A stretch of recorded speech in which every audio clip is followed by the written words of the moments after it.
தமிழக வெற்றி கழகத்தை மட்டுமல்ல, தேசிய முற்போக்கு திராவிட கழகத்தையும் சேர்ப்பதற்கு அவருக்கு மனமில்லை. அதை 0.5% கட்சி என்று சொன்னார். இப்படி சொன்னால் எந்த கட்சி ஏற்றுக்கொள்ளும், தாங்கிக் கொள்வார்கள்? அவர்களையும் வலுக்கட்டாயமாக இந்த கூட்டணியிலிருந்து வெளியேற்றப்பட்டார்கள். இப்படி யாரையுமே அரவணைக்காமல்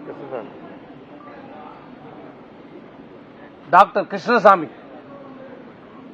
இப்படி யாரையுமே அரவணைக்காமல் நான் மட்டும் இருந்தால் போதும், எனக்கு மட்டும்தான் வாக்களிப்பார்கள் என்ற மனநிலையிலே யாரையுமே அரவணைக்காமல் இயக்கத்திலே விட்டு சென்ற இந்த இயக்கத்திற்காக ஒரு காலத்தில் பாடுபட்டவர்கள் ஏதோ ஒரு காரணத்துக்காக அவர் தவறு செய்திருந்தாலும் அவர் திருந்தி நான் இந்த இயக்கத்திலே வருகிறேன், எனக்கு எந்த பொறுப்பும் வேண்டாம், ஒரு உறுப்பினராக இருக்கிறேன் என்று கடைசி வரைக்கும் ஓபிஎஸ் சொன்னார்.